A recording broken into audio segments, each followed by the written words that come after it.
Hello friends, आप सभी का मेरे यूट्यूब चैनल पर स्वागत है। आज हम यहाँ पे प्रिंसिपल ऑफ जनरल मैनेजमेंट के बारे में पढ़ेंगे, जो कि हेनरी फ्योल ने 14 प्रिंसिपल ऑफ जनरल मैनेजमेंट दिया है।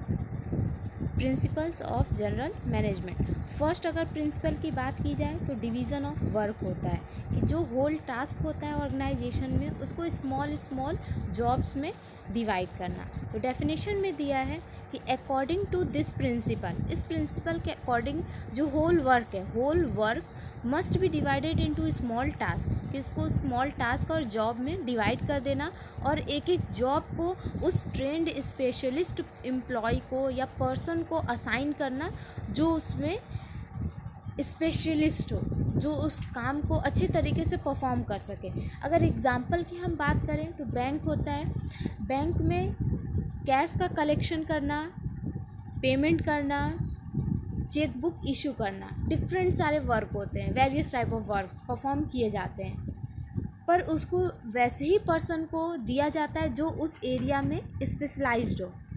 कैश का पेमेंट करना उन्हीं को दिया जाता है जो उसमें स्पेशलाइज्ड हो, चेक बुक इशू करना उसी पर्सन को दिया जाएगा जो उसमें स्पेशलाइज्ड हो।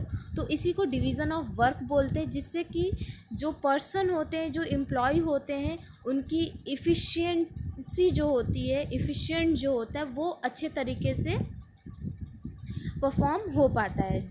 ज़्यादा से ज़्यादा जो एम्प्लॉय होंगे वो इफ़िशियंसी उनकी और इंक्रीज़ होती रहती है। नेक्स्ट जो प्रिंसिपल है authority and responsibility. Authority and responsibility में प्रॉपर बैलेंस होना बहुत ज़रूरी होता है। अगर अथॉरिटी यहाँ पे अगर बात की जाए तो ऑर्डर जो होता है कि किसी भी सब ऑर्डिनेट को जो ऑर्डर देने का राइट होता है उसी को हम लोग अथॉरिटी बोलते हैं, और रेस्पॉन्सिबिलिटी ड्यूटी को बोला जाता है। जो अपने पोजीशन पे रहते हुए क्या उनका पोजीशन पे जो उन लोग हैं उनका क्या राइट बनता है या क्या उनका वर्क है उसको परफॉर्म करना अच्छे से, वो उनकी ड्यूटी होती है। तो यहाँ प्रॉपर बैलेंस होना ज़रूरी है। अथॉरिटी एंड रेस्पॉन्सिबिलिटी में डेफिनेशन दिया है, according to this principle there should be proper balance between authority and responsibility.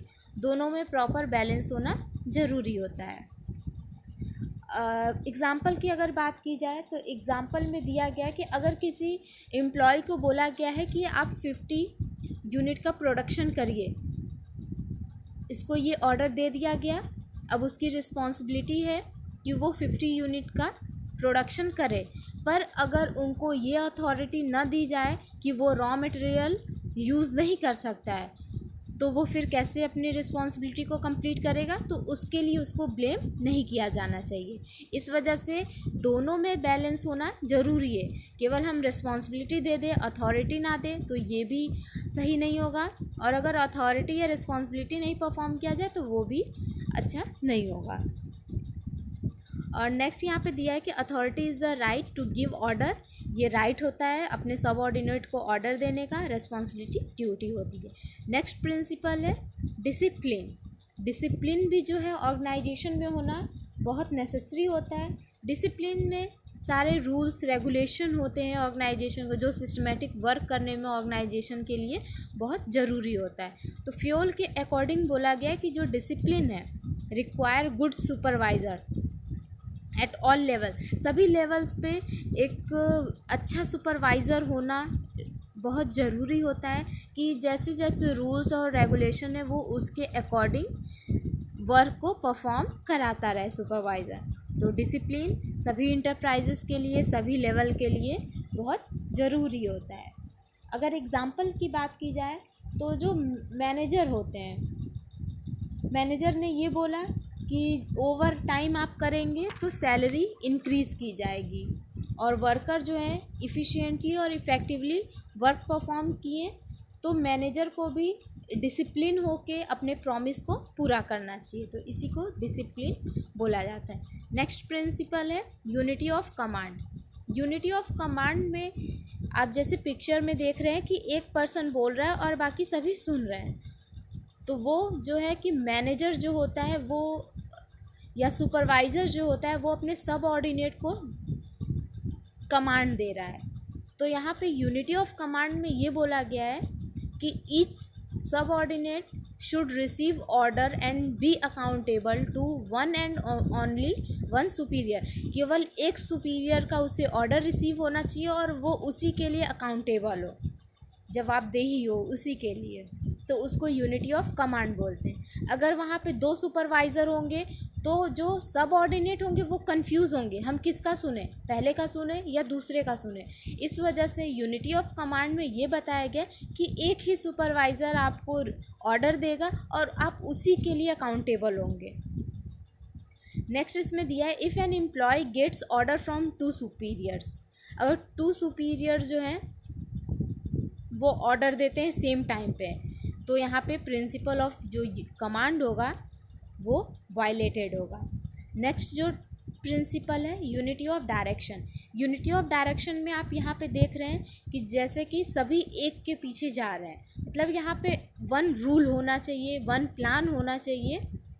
Unity of direction में ये बताया गया है। तो unity of direction implies that there should be one head, एक हेड होना चाहिए जैसा कि आप लोगों ने पिक्चर में भी देखा, and one plan for group activities having same objective, और एक प्लान होना चाहिए ग्रुप एक्टिविटी जो कि उन लोग परफॉर्म करेंगे सेम ऑब्जेक्टिव को अचीव करने के लिए।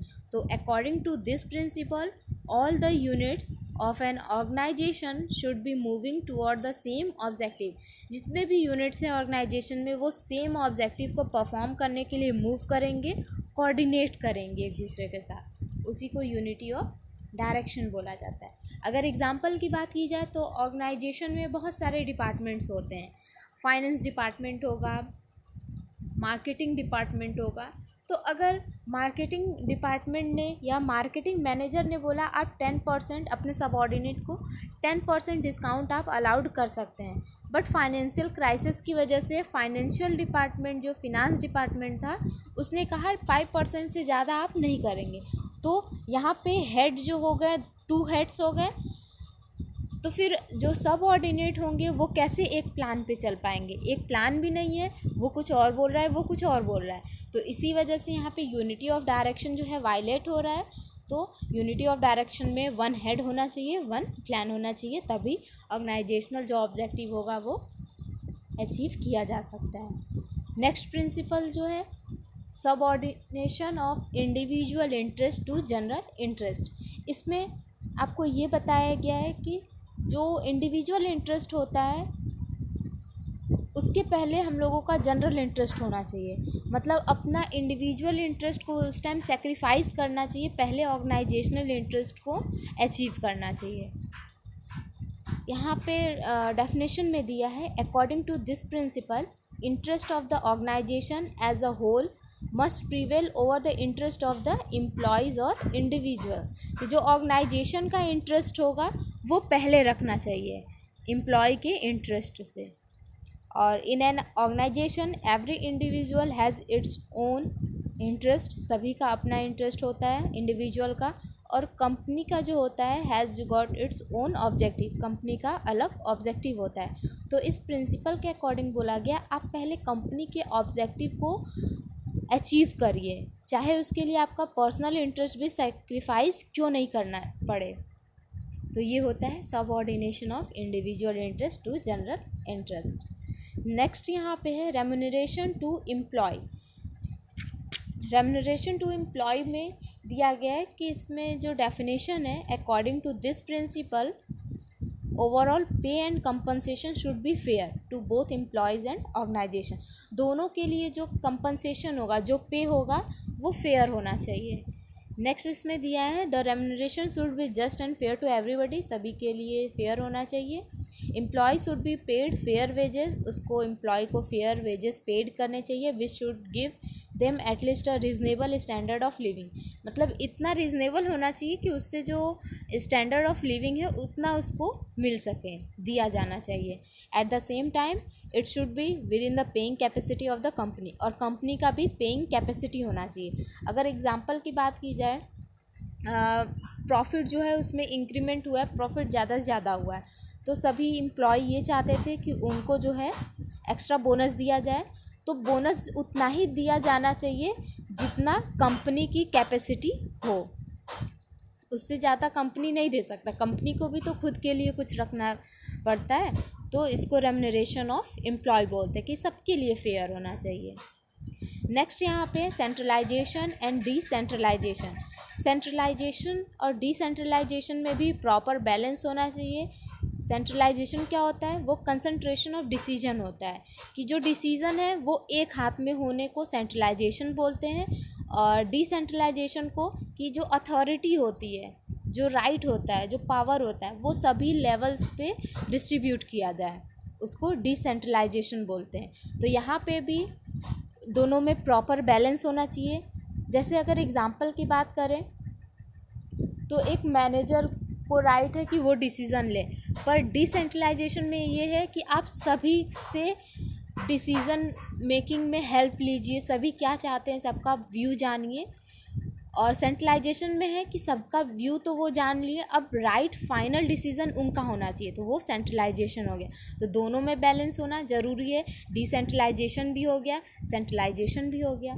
नेक्स्ट यहाँ पे जो टॉपिक है प्रिंसिपल स्केलर चेन है। जैसा कि आप स्केलर चेन में देख रहे हैं, ये सभी एक चेन में है और यहाँ पे गैंग प्लैंक है, तो इसके बारे में अभी आगे बताया जाएगा। Scalar chain, according to this principle organization should have a chain of authority. Authority का चेन होता है and communication that run from top to bottom and should be followed by managers and the subordinate. क्योंकि top to bottom जो है authority और communication जो है वो रन करते रहते हैं, क्योंकि मैनेजर और सब ऑर्डिनेट उसको फॉलो करते हैं। तो ये फॉर्मल लाइन ऑफ अथॉरिटी होती है जो हाईएस्ट टू लोएस्ट रैंक तक जाती है, उसी को हम स्केलर चेन बोलते हैं। तो स्केलर चेन में जो गैंग प्लान है वो एक डिपार्टमेंट मतलब सेम लेवल के जो डिपार्टमेंट होते हैं उनको एक दूसरे से कम्युनिकेट करता है, उसी के थ्रू वो कम्युनिकेट करते हैं, इसके गैंग प्लान के ही थ्रू। नेक्स्ट यहाँ पे है ऑर्डर। तो ऑर्डर में जो दिया गया है कि according to this principle there should be place for everything and everyone. यह सभी के लिए प्लेस होना चाहिए, सभी मटेरियल्स के लिए भी, सभी एम्प्लॉय के लिए भी। तो यहाँ पे फ्यूल के अकॉर्डिंग बोला गया कि people and material must be in suitable place. दोनों अपने अपने सूटेबल प्लेस पे होने चाहिए eight appropriate time for maximum efficiency के लिए। जैसे अगर सभी सामान अपने अपने जगह पे होंगे तो हमको पता है कि वो सामान वहाँ रखा है और ढूंढेंगे तो तुरंत मिल जाएगा। अगर उसी का अगर एक एग्जैक्ट प्लेस ना हो तो हमको बहुत ज़्यादा टाइम लगेगा उस सामान को ढूंढने में, या उस पर्सन को। अगर कोई चीज़ ख़राब हो गई है ऑर्गेनाइजेशन में तो उसका अगर अलग से एक डिपार्टमेंट होगा, अगर एक अलग से उसका प्लेस होगा कि वो पर्सन हमें उस प्लेस पे मिलेगा तो तुरंत वो काम सही हो सकता है। लेकिन अगर उसका एक प्लेस ही डिटरमाइन नहीं किया जाएगा, एक प्लेस अगर डिसाइड उसके लिए नहीं होगा तो हम उसे ढूंढते रहेंगे कि वो पर्सन है कहाँ अभी पे। तो इसीलिए ऑर्डर का होना बहुत ज़रूरी है कि सभी पीपल के लिए, सभी मटेरियल के लिए ऑर्गेनाइजेशन में एक डिफाइंड प्लेस होना चाहिए। नेक्स्ट इक्विटी है। इक्विटी में आपको यहाँ पे बताया गया है कि जैसे कि कास्ट होता है, जेंडर होते हैं, लैंग्वेज होता है, रिलीजन होता है, किसी में भी डिस्क्रिमिनेट नहीं करना चाहिए। तो इक्विटी में दिया गया है according to this principle there should not be any discrimination. कोई भी डिस्क्रिमिनेशन नहीं होना चाहिए एमंग द एम्प्लॉय के बीच में on the basis of religion के बेसिस पे, लैंग्वेज के बेसिस पे, कास्ट के बेसिस पे, सेक्स, बिलीफ और नेशनैलिटी के भी बेसिस पे। तो उसी को हम लोग इक्विटी बोलते हैं। सभी के लिए सेम वेजेस, मतलब जो जिस लेवल पे है उस लेवल के लिए सेम वेजेस होने चाहिए। ये नहीं कि वो मेल या फीमेल में बायस्ड हो कि मेल पर्सन है तो उसको ज़्यादा वेजेस दिया जाएगा, फीमेल पर्सन है तो उसको कम वेजेस दिया जाएगा, तो ये यहाँ पे इक्विटी वायलेटेड होगा। तो ऐसा नहीं करना चाहिए, इक्विटी में बताया गया। नेक्स्ट यहाँ पे है stability of tenure of personnel. Stability of tenure of personnel में ये दिया गया है कि जैसे कि न्यू एम्प्लॉय जब सेलेक्ट किए जाते हैं, जब उनका सिलेक्शन होता है तो उनको कुछ टाइम लगता है ऑर्गेनाइजेशन में सेटअप होने का, तो उनके ऊपर उतना ज़्यादा प्रेशर नहीं देना चाहिए, उनको थोड़ा टाइम देना चाहिए कि वो अपने रिज़ल्ट को शो कर पाए कि वो क्या कर रहे हैं। और यहाँ पे उनको एक सिक्योरिटी फील होना चाहिए। अगर इनसिक्योरिटी फील होने लगेगा तो वो अपना 100% नहीं दे पाएंगे। तो यहाँ पे दिया गया है कि according to this principle there should be proper efforts to achieve stability and continuity of tenure of personnel. और यहाँ पे जो कंटिन्यूटी होती है जो पर्सनल की वो बनी रहे, और प्रॉपर मतलब इफ़र्ट्स भी उन लोगों का होना चाहिए स्टेबिलिटी अचीव करने के लिए। फ्यूल के अकॉर्डिंग यहाँ पे दिया गया है कि view that employee should be selected, employee को सेलेक्टेड जब होते हैं उन लोग, and appointed after due and rigorous procedure के बाद, once selected they should be kept at their position, उनको पोजीशन मिलती है जिसके लिए वो सेलेक्ट होते हैं मिनिमम पीरियड के लिए, and must be given reasonable time to show result, और उनको मिनिमम टाइम भी देना चाहिए, रिजनेबल टाइम देना चाहिए कि वो अपने रिजल्ट को शो कर पाए। जब उनको इनसिक्योरिटी नहीं होगी तो वो अपना 100% देंगे। तो ये प्रिंसिपल था। नेक्स्ट प्रिंसिपल है initiative, principle of initiative. Principle of initiative में दिया गया है कि according to this principle worker should be encouraged, worker को इनकरेज करना चाहिए और उनको अपॉर्चुनिटी देनी चाहिए कि to take some initiative in making and executing the plan, उनको प्लान बनाने में भी इंकरेज करना चाहिए कि वो इनिशिएटिव हो, कि वो अच्छे तरीके से उस प्लान को भी डिटरमाइन करके अपने सब जो सुपीरियर होंगे उनको बताएं, मतलब उनका भी इन्वॉल्वमेंट होना चाहिए, उनके भी डिसीज़न को सुनना चाहिए कि आखिर में उनका भी क्या पॉइंट ऑफ व्यू है इस प्लान में। तो इस तरीके से अगर पर्सन होंगे तो इससे उन लोग इनकरेज होते हैं और ज़्यादा से ज़्यादा उनकी जो इफ़िशियंसी होती है वो इंक्रीज़ होती है। तो फ्यूल ने भी ये सजेस्ट किया था कि एम्प्लॉय एट ऑल लेवल, चाहे वो किसी के भी लेवल के एम्प्लॉय हो, शुड बी इनकरेज्ड होने चाहिए कि वो किसी डिसीज़न लेने में हेल्पफुल हो सके, वो अपना भी कुछ व्यूज़ रख सके। तो अगर ऐसा होगा तो उनके एम्प्लॉय जो होंगे और ज़्यादा इंकरेज होंगे तो वो इनिशिएटिव ज़्यादा बनेंगे। नेक्स्ट यहाँ पे स्पिरिट दी कॉर्प्स। स्पिरिट दी कॉर्प्स में यहाँ पे दिया गया कि टीम वर्क होना चाहिए। तो according to this principle management should promote a team spirit, management को टीम स्पिरिट को प्रोमोट करना चाहिए ऑफ यूनिटी एंड हारमोनी, यहाँ पे साथ में और तालमेल बना के एम्प्लॉय के बीच में, ऐसा मतलब मैनेजमेंट को प्रोमोट करना चाहिए। तो management should promote feeling of team spirit among employee के अंदर जो उनकी जो मतलब फीलिंग्स हो कि टीम स्पिरिट की फीलिंग उसमें प्रोमोट करना चाहिए मैनेजमेंट को। और टीम का मीनिंग यहाँ पे दिया है कि टुगेदर एवरीवन अचीव्स मोर, अगर साथ में सभी काम करेंगे तो वो ज़्यादा से ज़्यादा अचीव कर पाएंगे।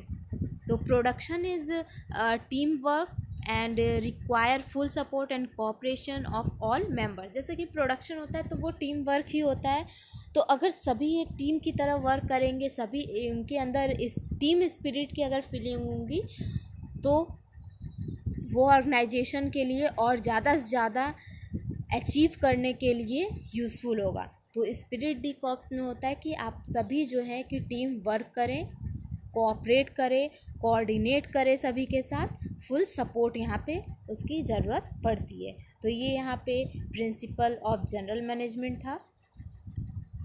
Thank you friends. अगर आपको ये वीडियो अच्छा लगे तो इसे please like, share and subscribe ज़रूर करिएगा।